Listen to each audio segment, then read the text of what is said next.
Praise the lord. ఈరోజు దేవుని వాక్యం నిర్గమాకాండము 14వ అధ్యాయం 10వ వచనం. ఫరో సమీపించుచుండగా ఇశ్రాయేలీయులు కన్నులెత్తి ఐగుప్తీయులు తమ వెనుక వచ్చుట చూచి మిక్కిలి భయపడి యెహోవాకు మొరపెట్టిరి.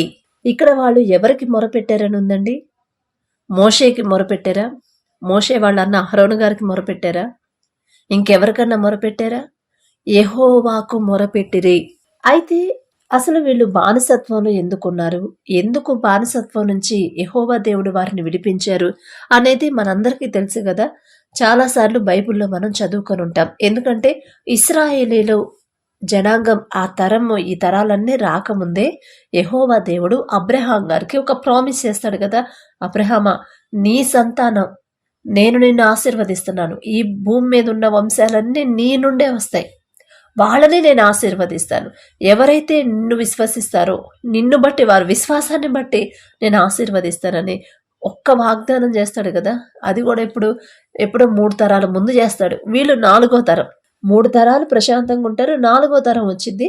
4వ తరం వాళ్ళు వేరే వాళ్ళ దగ్గర బానిసలుగా బ్రతుకుతారు. నేనెళ్ళి వారిని విడిపించి మళ్ళీ తీసుకొని వస్తాను, వారికి పాలు తేనెలు ప్రవహించే దేశాన్ని నేను ఇస్తాను అబ్రహాం అని. అప్పుడే భవిష్యత్తులో జరగబోయేది ఏది 4 తరాల తర్వాత, 3 తరాల తర్వాత జరగబోయే 4వ తరానికి ఏం జరగబోతుందో కూడా తండ్రి చెప్తాడు కదా. ఫ్యూచర్లో ఏం జరగబోతుందో కూడా తండ్రి చెప్తాడు. ఎందుకంటే ఆయనకి మాత్రమే కదా సాధ్యం, ఆయనకు అసాధ్యమైంది ఏది లేదు కదా. చెప్పినట్టుగానే జరిగిద్ది. అలాగే వాళ్ళందరూ బానిసత్వంలో ఉంటారు. యోసేపు గారి దాకా బాగానే ఉండిద్ది కదా, యాకోబు గారు ఉన్నదాకా, యాకోబు సంతానం వారి వరకు బాగుంటుంది. ఆ తర్వాత నుంచి ఇక ఇశ్రాయేలు సంతానం ఇక ఎక్కువైపోయి, జనాభా ఎక్కువైపోయి, ఇక అక్కడ ఏం జరిగిందనేది మనందరికీ తెలుసు. అయితే తండ్రి మాట ఇచ్చిన తండ్రి నమ్మదగినవాడు. మాట ఇస్తే మర్చిపోడండి. మనకి వాగ్దానాలు వస్తాయి. ప్రతి సంవత్సరం జనవరి 1న మనం వాగ్దానం తీసుకుంటాం. వాగ్దానం ద్వారా తండ్రి మనతో మాట్లాడతాడు. వాగ్దానం మనం మర్చిపోతాం. నాకు గుర్తుండదండి. వాగ్దానం అయితే తీసుకుంటాను చాలా హుషారుగా, చాలా ఇంట్రెస్ట్గా తీసుకుంటాను. నాకేమి ఇవ్వబోతున్నాడు ఏసే, నాకేం చేయబోతున్నాడని తీసుకుంటాను, చదువుతాను, బైబిల్లో పెడతాను. ఇక అంతే. ఇక మళ్ళీ గుర్తుండదు అది చదివింది. ఎప్పుడు మళ్ళీ అరే వాగ్దానం వచ్చింది కదా, ఏమొచ్చింది అని చెప్పి మళ్ళీ తీసుకొని మళ్ళీ చూసుకొని చదవడమే. అలా మన పరిస్థితి, మన మైండ్ సెట్ అలా ఉంటుంది. కానీ మన తండ్రి మాట ఇస్తే మాట తప్పని తండ్రి మన తండ్రి. ఆశీర్వదిస్తానంటే ఖచ్చితంగా ఆశీర్వదిస్తాడు. మనకి ఎన్ని సమస్యలైనా, ఎన్ని ఆటంకాలు, ఇబ్బందులు వచ్చినా సరే మాట ఇచ్చాడంటే ఖచ్చితంగా అది నెరవేర్చే దేవుడు మన దేవుడు. ఎందుకంటే అది వాక్యంలోనే మనం చూసాం. అమ్మా ఇదిగో నేను వాగ్దానం చేస్తే ఖచ్చితంగా అది నేను చేస్తాను, నెరవేరుస్తాను అంటాడు. అది ఎలాగయ్యా, మేము ఎలా నమ్మాలి అని ఒకవేళ మనకు డౌట్ వచ్చిద్దేమోనని ముందుగానే రాపిచ్చి పెట్టాడు. ఇదిగో అబ్రహాం అని నాకు నచ్చినట్టు జీవించాడు, నేను చెప్పినట్టు నడుచుకున్నాడు, నేను రమ్మంటే లేచి రమ్మంటే వచ్చేసాడు, అలాగే వచ్చాడు. నేను ఎక్కడికి పమ్మంటే ఎక్కడ వెళ్ళాడు, తూర్పుకి వెళ్ళమంటే తూర్పు, దక్షిణానికి వెళ్ళమంటే దక్షిణం, ఎటు వెళ్ళమంటే అటు వెళ్ళాడు. నా మాటకి లోబడ్డాడు. కాబట్టే నేను వాగ్దానం మాట ఇచ్చాను. అబ్రహామా ఇదిగో నీ సంతానాన్ని ఆశీర్వదిస్తాను. 3 తరాల వరకు బాగానే ఉంటారు, 4వ తరం మాత్రం బానిసలుగా ఉంటారు అని. అయినా సరే వాళ్ళని నేను విడిచిపెట్టను, నేను తీసుకొని వస్తాను, వాళ్ళను కూడా బానిసత్వం నుంచి విడిపిస్తాను అని ఇవన్నీ చదువుకొని మనం ధైర్యం పొందుతామని, మనం ధైర్యం తెచ్చుకోవాలని అవన్నీ రాపిచ్చి పెట్టాడు తండ్రి బైబిల్లో. లేకపోతే ఎందుకు రాపిస్తారండి? అలాగే ఇప్పుడు ఒకవేళ మీ జీవితంలో కూడా మీకు ఏదైనా వాగ్దానం చేస్తే ఖచ్చితంగా అది జరిగిద్ది, చేస్తాడు. చేసే శక్తి గల తండ్రి మన తండ్రి. కాబట్టి అప్పుడు ఇక వాళ్ళని తీసుకొచ్చేటప్పుడు వస్తా ఉన్నప్పుడు పగలేమో మేఘస్తంభంలాగా ఉన్నాడు, రాత్రి అగ్నిస్తంభం అయ్యి వాళ్ళని నడిపించాడు. ఎందుకు అంటే మేఘస్తంభం అంటే అటు ఈజిప్ట్ అంతా ఎడారులు కదా, ఫుల్ ఎండ. మనం చూస్తూ ఉంటాం కదా వీడియోస్లో, ఎడారులు. ఈజిప్ట్కి వెళ్ళి బ్రదర్ వాళ్ళందరూ చాలా మంది వీడియోస్ తీసి పెడతా ఉంటారు. అసలు ఎంత ఎండ, ఆ ఎండ తగిలితే ఎక్కడ నా బిడ్డలు సొమ్మసిల్లి పడిపోతారేమో, ఎక్కడ నీరసించిపోతారేమో, నడిచే ఓపిక ఉండదేమోనని తండ్రి ఒక మేఘస్తంభం అయ్యి చల్లగా ఏసీ కారులో నడిచినట్టు, ఏసీ కారులో కూర్చొని వచ్చినట్టు అలా ఒక మేఘ స్తంభమయ్యి వాళ్ళని పగలంతా నడిపించేవాడు. రాత్రి అగ్ని స్తంభమై. ఎందుకంటే ఇప్పుడంటే మనకి స్ట్రీట్ లైట్స్ అని, అదని, ఇదని అన్ని లైట్స్ వచ్చాయి. అన్ని రకాల లైట్స్. చేతిలో టార్చ్ అని అన్నీ వచ్చాయి. అన్ని ఫెసిలిటీస్ ఉన్నాయి. కానీ అప్పుడు ఆ కాలంలో, ఆ తరాల్లో ఏమి లేవు గదండీ! ఉంటే లాంతర్లు గూడా మేబీ ఉన్నాయో లేవో. ఒక కట్టెకి అదే నిప్పు అగ్ని పెట్టుకొని ఎళ్ళేవాళ్ళు. అయితే ఆ పరిస్థితి గూడా వాళ్ళకు ఉండకూడదని తండ్రే, అంత గొప్ప తండ్రే ఒక అగ్ని స్తంభమై, ఇక మనం ఎన్ని లైట్లు పెట్టుకుంటే ఏం ఉపయోగం అండి? జరిగే అనర్థాలు జరుగుతానే ఉన్నాయి. జరిగే యాక్సిడెంట్లు జరుగుతూనే ఉన్నాయి. రోడ్డు మీద వెళ్తుంటే వెలుతురుగా ఉన్నట్టు పగలున్నట్టే ఉండిద్ది. కానీ యాక్సిడెంట్లు అవుతానే ఉంటాయి. కానీ ఆయన ప్రేమించిన బిడ్డలు, ఆయన ప్రేమించిన ప్రజలు, ఆయన స్పెషల్‌గా బ్లెస్ చేసిన ప్రజలకి ఎటువంటి కనీసం ఇంత రాయి గూడా వాళ్ళకి తగలకూడదు. చీకట్లో వాళ్ళు భయపడకూడదు. చీకట్లో గబక్కన ఏదైనా రాయి తగిలితే కింద పడిపోతే దెబ్బలు తగులుతాయేమో అని ఒక అగ్ని స్తంభమై చక్కగా వెలుతురు, అందరూ చక్కగా కనిపించేటట్టు వెలుతురు, కింద గూడా స్పష్టంగా దారి కనిపించేలా అంత చక్కటి వెలుతురిచ్చుకుంటా వాళ్ళని నడిపిస్తా ఉన్నాడు. మధ్యలో వాళ్ళకి ఆకలేస్తే మన్నా ఇచ్చాడు. ఏదడిగితే అది ఇచ్చాడు. నీళ్లు కావాలంటే నీళ్లు. అయితే అలా వస్తా తీస్తా వస్తా ఉన్నప్పుడు మధ్యలో సముద్రం వచ్చిందని మనకు తెలుసు. ఎర్ర సముద్రం అడ్డొచ్చింది. వెనక చూస్తేనేమో ఫరో సైన్యం వస్తుంది. ఇటు చూస్తేనేమో సముద్రం ఉంది. ఇంకెట్లా? భయపడిపోతున్నారు ఇక.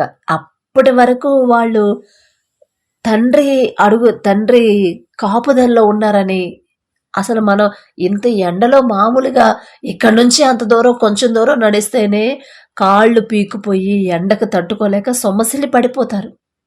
ఆ విషయం వాళ్ళకు తెలుసు. ఆ ఎండ తగలకుండా మేఘస్తంభమై నడిపించాడని వాళ్ళు చూశారు. నైటు చీకట్లో ఆ చీకటికి భయపడతారని, దారి కనపడదేమోనని అగ్నిస్తంభమై నడిపించాడని వాళ్ళకు తెలుసు. అలాగే మనకు కూడా అండి, మనల్ని కూడా తండ్రి అలాగే నడిపిస్తానే వచ్చాడు ఇప్పటి వరకు. పగలు మేఘస్తంభమై నడిపించాడు. అంటే మనకి సమస్యలు అనేవి రాకుండా ఇప్పుడు దాకా చూసుకున్నాడు. మళ్ళీ రాత్రి అగ్నిస్తంభమై అలాగే మనకి ఎన్ని సమస్యలు వచ్చినా ఆయనే తోడుగా ఉండి వాటన్నిటి నుంచి తప్పించి జాగ్రత్తగా తీసుకెళ్తున్నాడని మనకు తెలుసు. అయినా సరే ఎప్పుడైతే సముద్రం వాళ్ళకి ఎదురొచ్చిందో ఇక సముద్రం దగ్గరకు వచ్చి ఆగిపోయారు. ముందు చూస్తేనేమో అగ్నిస్తంభం లేదు, వెనక చూస్తేనేమో ఫరో సైన్యం వస్తుంది. ఇక వాళ్ళకి గుండె జారిపోయింది కదా. మోషే గారు కూడా భయపడ్డారు కదా. గుండె జారిపోయి వామ్మో ఇంకేమన్నా ఉందా, మళ్ళీ వెనక్కి తీసుకెళ్తే మళ్ళీ అదే శ్రమలు, అదే కష్టాలు, ఇంక మేము ఎలా, ఇప్పటిదాకా మమ్మల్ని నడిపించిన దేవుడు ఏడు, యెహోవా దేవుడు ఏడు కనిపించట్లేదు, మీకు ఇప్పుడు దాకా ఉన్నాడు, ఇప్పుడు వాళ్ళు వచ్చారు, ఒక పక్కన ఎదురు చూస్తేనేమో సముద్రం ఉంది, వెనక చూస్తేనేమో ఫరో సైన్యం ఉంది, ఇంకా మమ్మల్ని ఎవరు తప్పిస్తారు, ఎలా దాటాలి? ఏది అప్పటి వరకు తండ్రి చేసిన కార్యాలన్నీ చూస్తూనే ఉన్నారు. ఆయన ఇచ్చిన కాపుదలంతా, ఆయన కాపాడిన విధం అంతా చూస్తూనే ఉన్నారు. అయినా సరే ఎప్పుడైతే సముద్రం వంటి శ్రమలు మనకు వస్తాయో, ఒకేసారి శ్రమలు వస్తాయి. ఎందుకంటే అది విశ్వాసానికి పరీక్ష అని తండ్రే చెప్తున్నాడు. మన విశ్వాసానికి పరీక్ష. అదే ఇశ్రాయేలీయులకు కూడా జరిగింది. పెద్ద సముద్రం, లోపలికి అంటే దారటానిక దారి లేదు, ఒకవేళ వెళ్ళిపోతే మునిగిపోతాం. వెనక చూస్తేనేమో ఫరో సైన్యం. ఇంకేం చేయాలని భయపడిపోయి యెహోవాకు మొరపెట్టిరి. ఎవరికి మొరపెట్టారు? యెహోవాకే మొరపెట్టారు. మోషేని అడగల, మోషేకి మొరపెట్టలా, అహరోనుకి మొరపెట్టలా, ఎవరికి మొరపెట్టలేదు. కానీ ఎవరికి మొరపెట్టారు? యెహోవాకే మొరపెట్టారు. అదే నేను చెప్తున్నానండి రోజు. దేవునికే మొరపెట్టాలి. పక్కన వాళ్ళకి, వేరే వాళ్ళకి మనం మొరపెట్టకూడదు, వాళ్ళని అడగొద్దు. దేవునికే మీరు మొరపెట్టాలి. మీరే, మీ మాటే వింటాడు తండ్రి. పక్కనోళ్ళ కన్నా ఆ శ్రమలు వచ్చింది మనకు కాబట్టి మనమే మొరపెట్టాలి. మనం భారంగా ప్రార్థించాలని, మనమే తండ్రి దగ్గరికి వెళ్ళాలని, ఇప్పటికైనా నా దగ్గరకు వచ్చిద్దేమో, నాతో మనసు విప్పి మాట్లాడిద్దేమోనని తండ్రి ఎదురు చూస్తున్నాడు. అందుకనే ఇప్పటిదాకా అంత సేఫ్టీగా చక్కగా అన్ని అనుకూలంగా ఉన్న పరిస్థితులు ఒక్కసారిగా తారుమారైపోతాయి. ఎందుకంటే మేబీ ఒకవేళ దేవునికి ఇవ్వాల్సిన సమయం మీరు ఇవ్వట్లేదేమో, ఒకవేళ ఇచ్చినా ఏదో 2 ముక్కలు 2 ప్రార్థనలు చేసుకొని లేచి వెళ్ళిపోతున్నారేమో. అందుకే తండ్రి మీరు చేసే ప్రార్థన తండ్రికి సరిపోవట్లేదు. ఇప్పుడు ఏదైనా ఎవరికన్నా ఎవరైనా అవసరతలో ఉన్నప్పుడు మనమే ఉన్నాం. మనకు ఏదైనా హెల్ప్ కావాలి, ఆర్థిక సమస్య ఉంది, డబ్బులు కట్టాలి. ఎదుటి వాళ్ళు ఎవరికైనా ఇచ్చే వాళ్ళ స్థితిలో ఉంటే వాళ్ళ దగ్గరికి వెళ్ళి, సార్ ఇంట్లో ఇట్లా డబ్బులు కట్టాలి, ఒక 2000 ఉంటే ఇస్తారా అని అడిగితే, మామూలుగా అడిగితే ఇస్తారా? ఇవ్వరు. ఎందుకంటే అంత ఇంపార్టెంట్ కాదేమో అనుకుంటారు. మనమైనా అదే అనుకుంటాం. మామూలుగా అడిగిన దానికి, బ్రతిమలాడిన దానికి తేడా ఉండింది కదా. సార్ ప్లీజ్ సార్ 2000 సార్, ఇప్పుడు వాళ్ళు వచ్చి కూర్చుంటారు, పరువు పోయింది సార్ నలుగురిలో, మళ్ళీ మీకు వచ్చే నెల ఇదే టైర్గా ఇచ్చేస్తాను సార్, ప్లీజ్ కొంచెం 2000 ఎలాగైనా సరే మీరు మాత్రమే ఇవ్వగలరు సార్, మీరైతేనే సహాయం చేస్తారని మీ దగ్గరకు వచ్చారు సార్, ప్లీజ్ సార్ అని బతిమలాడితే ఖచ్చితంగా వాళ్ళు ఇస్తారు. ఇక మనసు అనేది మారిపోయింది. అయ్యో పాపం నిజమేనేమో, అరే పోనేలే పాపం ఎంతగా బతిమలాడుతున్నాడుగా, ఇద్దాంలే అని ఇస్తారు. అలాగే మన తండ్రి దగ్గరికి వెళ్ళి మామూలుగా అడిగిన దానికి, భారంగా అడిగిన దానికి తేడా ఉండిద్ది. అందుకని మీతో మాట్లాడాలని తండ్రి, మీ విశ్వాసం మీరు నమ్మాలి, పూర్తిగా దేవుడి మీద ఆధారపడాలని ఇప్పటి వరకు చేస్తున్నారు ప్రార్థన. కానీ ఏదో మామూలుగా చేస్తున్నారు. కానీ అలా కాదు. ఎన్ని శ్రమలు వచ్చినా, 1-2 శ్రమలైతే దేవుడే చూసుకుంటాడులే అనుకొని వదిలేస్తున్నారేమో. కానీ ఒకేసారి శ్రమలు వచ్చేసరికి ఇక వాళ్ళకి అర్థం గల వాళ్ళకు కూడా అదే పరిస్థితిలో ఉన్నారుగా ఇశ్రాయేలీలు. ముందుకెళ్ళడానిక సముద్రం ఉంది, వెనక చూస్తే సైన్యం ఉంది. అంతేకాకుండా చుట్టూరు పర్వతాలు ఉన్నాయి, ఎత్తైన పర్వతాలు. ఎటైనా పరిగెత్తారు. ఇక ఎటూ తోచని అయోమయ స్థితిలో ఉన్నారు. దేవుని యొక్క దూత లేదు, మేఘస్తంభం లేదు, అగ్నిస్తంభం లేదు. ఇక వెళ్ళిపోయింది. ఇంకెవ్వరు లేరు మనకి. ఇక వచ్చేసాయి శ్రమలన్నీ ఒకేసారి వచ్చాయి. అంటే నా తండ్రి నన్ను విడిచిపెట్టి వెళ్ళిపోయాడు, నా యేసయ్య. ఇప్పుడు నేను ఇంకెవరికి చెప్పుకోవాలి? మాకు ఆశ్రయం ఎవరు ఇంకిప్పుడు అని వాళ్ళు కాస్త బాధగా ఉన్నారు. చాలా బాధగా ఉన్నారు. కాస్త కాదు, చాలా బాధ. ఈ భయం ఒక పక్క, మళ్ళీ దేవుడు లేడే అనేది ఒక భయం, బాధ. దేవుడు కూడా విడిచిపెట్టి వెళ్ళిపోయాడు. ఇప్పుడు మనమేం చేయాలి అంటే, ఒకానొక టైంలో మోషే కూడా నా దేవా నన్ను ఎందుకు చేయి విడిచితివి అని మొరపెట్టి కూడా ఉండొచ్చు కదా. అలాగే మనం కూడా అలాంటి పరిస్థితుల్లో ఇప్పుడు ఈ మాటలు వింటున్న మీలో ఎవరైనా సమస్యలున్నాయి చుట్టూరు, కానీ నెల తప్పించే దారి లేదు, తట్టుకునే శక్తి లేదు, తప్పించే దారి లేదు, తప్పించేవారు ఎవరూ లేరు. రోజు ప్రార్థన చేస్తున్నా, అయినా సరే నాకు ఆన్సర్ అనేది రావట్లా. ఇక నా పరిస్థితి ఏంది? నా దేవుడు కూడా నా చేయి విడిచిపెట్టేశాడు. ఇప్పుడు నేనేం చేయాలి? నాకెవరు దిక్కు అని ఒకవేళ మీరు అలాంటి పరిస్థితుల్లో ఉంటే, తండ్రి మీతో ఈ ధైర్యపు మాటలు చెప్పిస్తున్నాడు. కానీ వీళ్ళు ఇశ్రాయేలీలు అనుకున్నారు, తండ్రి లేడు, ఇక మేఘస్తంభం లేదు, ఇప్పుడాక మమ్మల్ని ఎన్ని సంవత్సరాలు నడిపించింది, ఇక ఇప్పుడు లేదు, కాబట్టి ఖచ్చితంగా వాళ్ళకి మేము చిక్కినట్టే అనుకున్నారు. కానీ అక్కడ జరిగింది ఏంది? ముందు ఉండాల్సిన అగ్నిస్తంభం వెనక్కి వెళ్ళిపోయింది కదా. వెనక్కి వెళ్ళిపోయి శత్రువుల్ని నాశనం చేస్తుంది. శత్రువులు ముందుకు రాకుండా వాళ్ళని శత్రువుల్ని ఆపేసి వీళ్ళని సముద్రం దాటేస్తుంది. కాబట్టి ఇలాంటి పరిస్థితులు ఎవరైనా ఉంటే ఒకసారి జాగ్రత్తగా ఆ వాక్యం అనేది చదవండి. మనం చాలాసార్లు వాక్యాలు చదువుతాం, కానీ వాక్యం ఎలా అర్థం చేసుకోవాలి? ఆ తరాలలో, మన ముందు తరాల్లో అలా ఉన్నారు, వాళ్ళు అలా భయపడ్డారు. ఇప్పుడు మనదే అదే పరిస్థితి. ముందు శ్రమలు, వెనక శ్రమలున్నాయి. మనం ఎలా తప్పించుకోవాలి? తప్పించేవాడు లేరు అని మనం భయపడతా ఉన్నాం. వాళ్ళు భయపడ్డారు, కానీ వాళ్ళు భయపడినట్లుగా తండ్రి వాళ్ళని నిజంగా విడిచిపెట్టి వెళ్ళిపోయాడా? లేదు కదా. ముందుండాల్సిన అగ్నిస్తంభం వెనక్కి వచ్చేసింది. ఎందుకంటే నా బిడ్డలు శత్రువుల్ని చూడకూడదు, శత్రువులు నా బిడ్డల దగ్గరికి రాకూడదు, నా ప్రజలు తప్పించాడు, నేను తప్పిస్తానని వాళ్ళ కళ్ళు కనపడకుండా ఆ అగ్నిస్తంభం కళ్ళకి ఏం కనపడకుండా చేసింది కదా. అది వాళ్ళకి తెలియదు. అగ్నిస్తంభం వెనక్కి వచ్చి వీళ్ళని కాపాడుతుందని.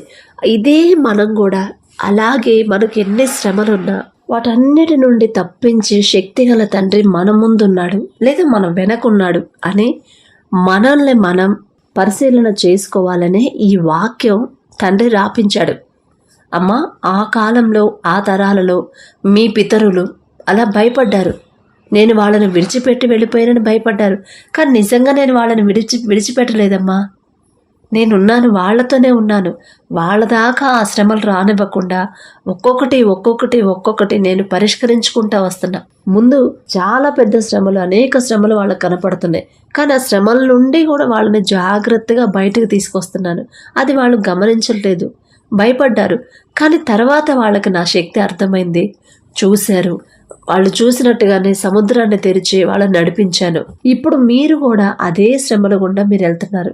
అలానే మిమ్మల్ని వదిలిపెట్టలేదు తల్లి, వాళ్ళనే వదిలిపెట్టలేదు, మిమ్మల్ని వదిలిపెట్టను. మీ వెనకున్నాను. మీ శత్రువులు ఎవరన్నా మిమ్మల్ని ఇబ్బంది పెడుతున్నారేమో వాళ్ళ పని చూద్దామని వాళ్ళ మీ వెనకాల నేనున్నాను. వాళ్ళు ఎన్నో మాటలు అంటున్నారు, ఎన్నో ఆలోచనలు చేస్తున్నారు మీకు వ్యతిరేకంగా. అవన్నీ నాకు తెలుసు, మీకు తెలియకపోవచ్చు, మీకు తెలీదు. కానీ అవన్నీ విని వాళ్ళ పని చూద్దామని నేను వెనక్కి వెళ్ళాను.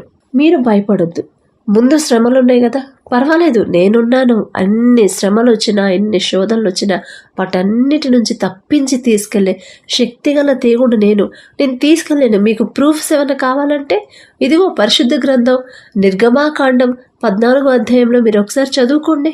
ఒకప్పుడు మీ పితరులు అలాగే భయపడ్డారు, అలాగే అధైర్యపడ్డారు, ఇక మాకెవ్వరు లేరు అని భయపడ్డారు. కానీ నేను వాళ్ళతోనే ఉన్నాను, అది వాళ్ళు గ్రహించలేకపోయారు.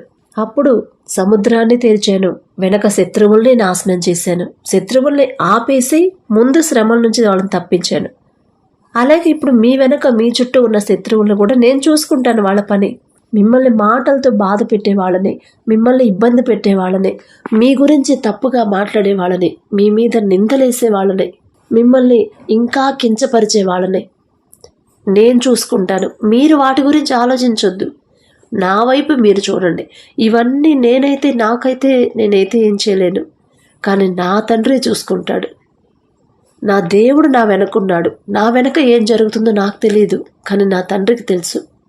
నా ముందు శ్రమలు అంటావా, వాటి నుండి కూడా తప్పిస్తాడు. ఎందుకంటే ఆనాడు మా పితరుల్ని, ఇశ్రాయేలీల్ని తప్పించాడు తండ్రి. అలాగే ఈనాడు మమ్మల్ని కూడా తప్పిస్తాడు. వారితో పోల్చుకునే అర్హత నాకైతే లేదు, మాకైతే లేదు. కానీ అందరిని సమానమే తండ్రి దృష్టిలో. వాళ్ళకి కాపుదలు ఇచ్చిన తండ్రి మాకు ఇస్తున్నాడు. నా వెనుక నన్ను చాలామంది ఎన్నో మాటలు అంటున్నారు, ఎన్నో ఆలోచనలు చేస్తున్నారు, నాకు తెలియదు. కానీ నా తండ్రి తెలుసు. ఆయన నా వెనక్కి వెళ్ళి వాళ్ళ పని చూసుకుంటాడు. నా ముందు ఉన్న శ్రమలన్నిటి నుంచి వాటన్నిటిని పక్కకు తోసేసి నన్ను క్షేమంగా బయటకు తీసుకొస్తాడు అని మనం గట్టిగా నమ్మాలనే ప్రతి ఒక్క మాట బైబిల్లో రాపించి, ఆ తరాల్లో మీ పితరులకి నేను ఎలాగైతే సహాయం చేశానో, మీ పితరుల్ని ఎలాగైతే ఆ ఇరుకులు, ఇబ్బందులు, శ్రమల నుంచి తప్పించుకుంటా జాగ్రత్తగా తీసుకొచ్చానో అలాగే ఇప్పుడు మిమ్మల్ని కూడా తీసుకొస్తాను. మీరు ప్రూఫ్ లేదే ఏది నమ్మరు. ప్రూఫ్ కావాలనే నేను ఇవన్నీ పరిశుద్ధ గ్రంథంలో రాపించి పెట్టానమ్మా. ఒక్కసారి జాగ్రత్తగా చదవండి. ఇశ్రాయేలీలు ఒక స్టోరీలా కాకుండా ఇశ్రాయేలీల్ని అక్కడి నుంచి తప్పించి జాగ్రత్తగా తీసుకొచ్చి ఎన్ని శోధనలు వచ్చినా సరే వాటన్నిటిని తప్పించి, మనకు అప్పులున్నాయి, ఆర్థిక సమస్యలున్నాయి, తినడానికి ఆహారం లేదు, కనీసం ఉండడానికి మంచి ఇల్లు కూడా లేదు.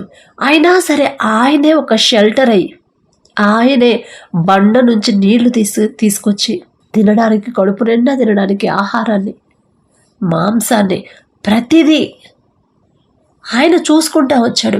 ఇప్పుడు మీరు అదే పరిస్థితిలో ఉన్నారు, ఇబ్బందుల్లో ఉన్నారు, ఆర్థిక పరిస్థితిలో ఉన్నారు, అనారోగ్యంతో ఉన్నారు. కానీ నేనున్నాను, నా షెల్టర్ మీకు ఇస్తాను. మీకు గృహం, ఇల్లు లేదని బాధపడుతున్నారా? నేనే మీకు షెల్టర్. ఈ లోకంలో ఎన్ని ఇల్లు అవన్నీ మీకెందుకమ్మా, నేనున్నాను కదా అని తండ్రి మనల్ని ధైర్యపరుస్తున్నాడు. ఒక్కసారి మనకి అనిపించింది కదా, ఇక అన్ని దారులు మూసుకుపోయాయి, ఇక నేను చేసే ప్రార్థన కూడా జవాబు రావట్లా, కనీసం తండ్రి కూడా ఆమె జాలి చూపట్లేదు. అదే ఫీల్ అయ్యారు ఇశ్రాయేలీలు. ఆ వాక్యం ఎందుకు రాపించాడంటే వాళ్ళు అలా ఫీల్ అయ్యారు మీ పితరులు. ఇప్పుడు మీరు అంతే ఫీల్ అవుతున్నారు. ఇవన్నీ మీరు చదువుతున్నారు, చదివి కూడా మీరు ఇంకా ధైర్యం తెచ్చుకోవటం లేదు, ఇంకా మీరు కూడా భయపడుతున్నారు. అవన్నీ చేసిన దేవుడిని, తండ్రిని నేను, నా శక్తిగల దేవుడిని నేను. మీకున్న ఈ సమస్యలు నాకెంత, ఇవి తీసేయలేనా? అంత గొప్ప గొప్ప అద్భుత కార్యాలు చేసిన నేను మీకు ఈ శ్రమలు నేను తీసేయలేనా? ఖచ్చితంగా తీస్తానమ్మా అని తండ్రి చెప్తున్నాడు, మనకి ధైర్యాన్ని చెప్తున్నాడు. కాబట్టి ఒక్కసారి ఎన్ని నిందలేసినా, ఎన్ని మాటలన్నా కూడా, ఎన్ని శోధనలు వచ్చినా, ఎన్ని అప్పులైనా, ఎన్ని అనారోగ్య సమస్యలు మన చుట్టూ ఉంటాయి. కానీ వాటన్నిటి నుంచి జాగ్రత్తగా తీసుకెళ్ళి ఒక్కొక్కటి క్లియర్ చేసుకుంటా మనల్ని ముందుకు నడిపించే శక్తి గల దేవుడు మనకున్నాడు. తర్వాత ఇశ్రాయేలీలు రియలైజ్ అయిపోయారు, ఇప్పుడు దాకా చేసే మనకు దారి చూపిన తండ్రి ఇక ముందే ఇక మనల్ని విడిచిపెట్టి వెళ్ళాడా అని వాళ్ళు దేవునికి మొరపెట్టారు. మోషే కాదు, అహరోను కాదండి, దేవునికి మొరపెట్టిరి అని నిర్గమాకాండంలో మనం మిక్కిలి భయపడి యెహోవాకు మొరపెట్టిరి. కాబట్టి మీరు పాస్టర్మ్మ మీద, పాస్టర్ గారి మీద, దైవజనుల మీద ఆధారపడొద్దు. అంటే వాళ్ళని అసలు వదిలేయమని కాదు, వాళ్ళకి ఇవ్వాల్సిన రెస్పెక్ట్ వాళ్ళకి ఇవ్వాలి, వాళ్ళ మీద చూపించాల్సిన ప్రేమ చూపించాలి. కానీ వాళ్ళని పంపించిన దేవుడు కదా మనకి ఇక్కడ ముఖ్యం. ఇశ్రాయేలీలు ఎవరికి మొరపెట్టారు? అలాంటి పరిస్థితుల్లో, అంత ఇరుకు ఇబ్బందులు, ముందు సముద్రం వెనక ఫరో సైన్యం, ఎవరికి మొరపెట్టారు? దేవునికి, యెహోవాకు మొరపెట్టిరి. కాబట్టి మీరు దేవునికి మొరపెడితేనే తండ్రి వింటాడు. దేవుడు తండ్రి మాత్రమే మీ సమస్యలన్నిటికీ పరిష్కారం చూపించగలడు. అందుకే తండ్రి ఈ మాటలు మీ దగ్గరకు తీసుకొస్తున్నాడు. ఇక్కడ నేను ఇంపార్టెంట్ కాదండి, ఈ మాటలు పంపించిన తండ్రి ఇంపార్టెంట్. మీకు మీ ధ్యాస, మీ దృష్టి, మీ చూపు, మీ ఆలోచన అంతా తండ్రి మీద ఉండాలి. అదే తండ్రి కోరుకుంటుంది. ఇన్ని సమస్యలు వచ్చినా తప్పించి ఇక్కడ దాకా తెచ్చిన నేను ఒక 2 సమస్యలు ఎక్స్ట్రా వస్తే ఇక నన్ను మర్చిపోయి మనుషుల వెనకాల పడిపోతున్నారు వీళ్ళు. ఒకప్పుడు ఇశ్రాయేలీలు అదే పరిస్థితిలో ఉన్నారు, ఇప్పుడు ఈ బిడ్డలు అదే పరిస్థితిలో ఉన్నారు. వాళ్ళకి అంత ధైర్యం ఇస్తున్నాను. అమ్మా ఇదిగో, పాస్ట్లో నేను అంతకుముందు మీ పితరులకి అలాంటి పరిస్థితి వచ్చినప్పుడు నేనే వాళ్ళ సమస్యలు పరిష్కరించా. వెనక శత్రువుల్ని నాశనం చేసుకుంటూ తెచ్చాను. ముందు నుంచి వాళ్ళని, మీ బిడ్డలు, మీ ప్రజల్ని, మీ పితరుల్ని క్షేమంగా నేను దాటించాను సముద్రం. మరి మీకు కూడా నేను చేయలేనా? ఆ శక్తి నాకు లేదా? మీరు నా దగ్గరకు వచ్చి నాకు మొరపెట్టండి, నాతో మాట్లాడండి, నాతో మాట్లాడి మీ సమస్యలని నాకు చెప్పండి, నేను చూసుకుంటాను తల్లి అని తండ్రి మీతో మాట్లాడుతున్నాడు. కాబట్టి ఒక్కసారి మీరు ఆలోచించుకోండి, మనం ఎవరికి ప్రార్థన చేయాలి, ఎవరికి మొరపెట్టాలి? ఇశ్రాయేలీలు యెహోవాకు మొరపెట్టిరి. మనం ఎవరికి చెప్తున్నాం మన సమస్యలు? ప్రతి ఒక్కరూ దేవునికి దగ్గర అవ్వాలన్నదే నా ఆశ. అదే తండ్రి నా మనసులో పెట్టాడేమో. మనుషులకి దగ్గర అవ్వద్దు, దేవునికి దగ్గర అవ్వండి. మనుషులు ఏమీ చేయలేరు, కానీ గొప్ప సర్వ సృష్టికర్త, సమస్తము సాధ్యము చేయగల గొప్ప తండ్రి దేవుడు మనకున్నాడు. ఆయన వైపే మీ చూపు వెళ్ళాలి, ఆయన వైపే మీ ఆలోచనలు వెళ్ళాలి. ఒకళ్ళని ఎక్కువ ఒకళ్ళని తక్కువ చూసే దేవుడు కాదండి. కాకపోతే మీరు ప్రార్థన చేయడానికి మీరు చేయలేకపోతున్నారు, తండ్రికి చెప్పుకోలేకపోతున్నారు మనస్ఫూర్తిగా. అందుకే 3 గంటలకు లేచి ప్రార్థన చేసుకున్నమ్మా, 3 గంటలకు లేచి నాతో మాట్లాడండి, మీరే మాట్లాడండి అని తండ్రి చెప్తున్నాడు. పర్టికులర్గా మీకు ఆశ ఉంటే లేవాలి, నా తండ్రిని నేను బ్రతిమలాడాలని ఆశ ఉంటే ఖచ్చితంగా తండ్రి లేపుతాడు. ఫస్ట్ మనమే ఇంట్రెస్ట్ లేకపోతే మన సమస్యల కోసం తండ్రి ఎలా వస్తాడు? చూస్తున్నాడు ఆయన, వస్తారేమో, వచ్చి కూర్చొని నాకు చెప్తారేమో, అప్పుడు నేను కార్యం చేయడం మొదలు పెడతాము.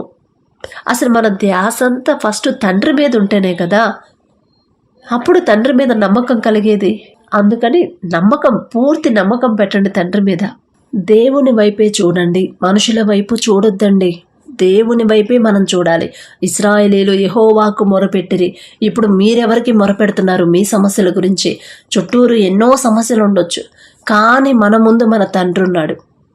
నాకు అదే అలవాటు చేశాడు తండ్రి.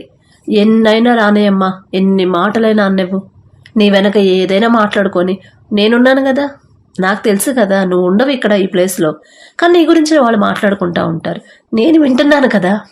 నీ గురించి పాజిటివ్గా మాట్లాడారా, నెగిటివ్గా మాట్లాడారా, ప్రతిదీ తండ్రికి తెలుసు కదా, మనకు తెలియదు. కానీ దానికి తగ్గ శిక్ష అనేది ఖచ్చితంగా తండ్రి వాళ్ళకి వేస్తాడు. మనం వాళ్ళ గురించి ప్రార్థన చేయడమే మన బాధ్యత. శత్రువుల గురించి కూడా మనం ప్రార్థన చేయాలి కదా.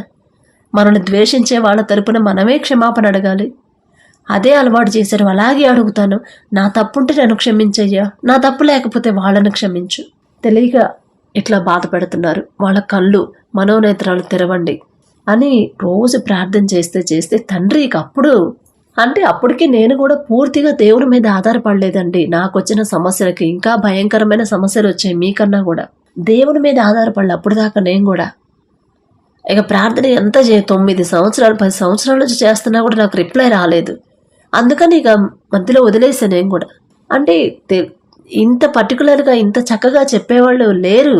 కానీ తండ్రి మళ్ళీ పట్టుకొని మళ్ళీ నాకు ధైర్యం ఇచ్చి అసలు మనుషులను వదిలేసేసి దేవుని మీద ఆధారపడు, నా దగ్గరకు రా, నాతో మాట్లాడు పూర్తిగా మనస్ఫూర్తిగా అని ఎప్పుడైతే తండ్రి అది అలవాటు చేశాడో అప్పుడు ఇక సమస్యలన్నీ ఒక్కొక్కటిగా పరిష్కారం అవుతా వచ్చాయి. పరిష్కారం చూపించాడు. ఇక్కడ ఏంటంటే మనం దేవుని వైపు చూడట్లా, మనుషుల మీద ఆధారపడుతున్నాం. మనుషులు నన్ను అర్థం చేసుకుంటే చాలు, మనుషులే నన్ను ప్రేమిస్తే చాలు, మనుషులే నాకు సహాయం చేస్తే చాలు, నా తరపున మాట్లాడితే చాలు అని మన మైండ్ అంతా మనుషుల గురించి మనుషుల మీదే డిపెండ్ అవుతున్నాం. ఎందుకంటే దేవుడు కనిపించట్లేదు కదా మనకి. అదే కదా ఇశ్రాయేలీలు కూడా జారిపోయింది. ఎక్కడో ఉన్న దేవుడు మాకెందుకు మోషే, నువ్వే మాట్లాడు, ఆ దేవుడితో నువ్వే మాట్లాడు, దేవుడు నీతోనే మాట్లాడుతున్నాడా, దేవుడు నీకు ఒక్కడికే కనిపిస్తాడా, మాకు కనిపించడా అంటే మేము చూడలేమా దేవుణ్ణి అని ఎగతాళిగా మాట్లాడారు. అప్పుడేమన్నాడు తండ్రి, సరే నన్ను చూస్తానంటే తీసుకురా మోషే, నేను వస్తాను ఆ పర్వతం మీదకి రమ్మను అని చెప్పని అన్నాడు. వచ్చాడు. చూడగలిగారా? కాబట్టి చూచి నమ్ముట కంటే చూడక నమ్మిన వాడే ధన్యుడు అని క్రొత్త నిబంధనలో రాపిచ్చింది. అందుకే అలా మీ పితరులు అలా మాట్లాడారు. కానీ మీరు అలా మాట్లాడొద్దు. ఎందుకంటే నేను ఉన్నవాడను అనువాడను, యుగయుగాలు ఉంటాడు తండ్రి. మనుషుల వైపు చూడొద్దు. ఎన్ని సమస్యలున్నా మనుషులు వచ్చి సహాయం చేస్తారు, మనుషులే వచ్చి దాన్ని పరిష్కారం చేస్తారు, మనుషులే చూసుకుంటారని అస్సలు అనుకోవద్దండి. ఇప్పుడైనా మీరు దేవునికి దగ్గర అవ్వాలన్నదే తండ్రి ఆశ. ఇప్పటికైనా తండ్రి మీద పూర్తిగా ఆధారపడాలన్నదే తండ్రి ఆశ. ఎందుకంటే అంత ప్రేమిస్తున్నాడు మిమ్మల్ని. ఈ మాటలు లేకపోతే, అంత ప్రేమించకపోతే ఈ మాటలు, ఇంత ధైర్యపు మాటలు మీ దగ్గరికి పంపించడు. ఎవరొచ్చి చెప్తారండి మన దగ్గరికి? ఎవరొచ్చి మాట్లాడతారు? అమ్మా నీ సమస్యలు నేను తీరుస్తాను, నా దగ్గరికి రా తల్లి, నాతో మాట్లాడు అని అంత చక్కగా ఎవరు చెప్తారు? మిమ్మల్ని ప్రేమించే మన తండ్రి మాత్రమే మన సమస్యలన్నీ తీర్చగల శక్తి గల దేవుడు. నాకు చేశారండి, మీకు కూడా చేస్తాడు. నేను మీకన్నా గొప్పదాన్ని కాదు, మీ అంత భక్తి గలదాన్ని అంతకన్నా కాదు, మామూలు మనిషినే. కానీ మనుషుల వైపు చూడొద్దు. నేను చూడలేదండి, పాస్టర్ గారి దగ్గర నా సమస్య చెప్పలేదు, మీరు చెప్పొద్దని నేను చెప్పట్లేదు. మీకు భారంగా ఉండాలి, మీరే భారంగా ప్రార్థన చేయాలి అని చెప్తున్నాను.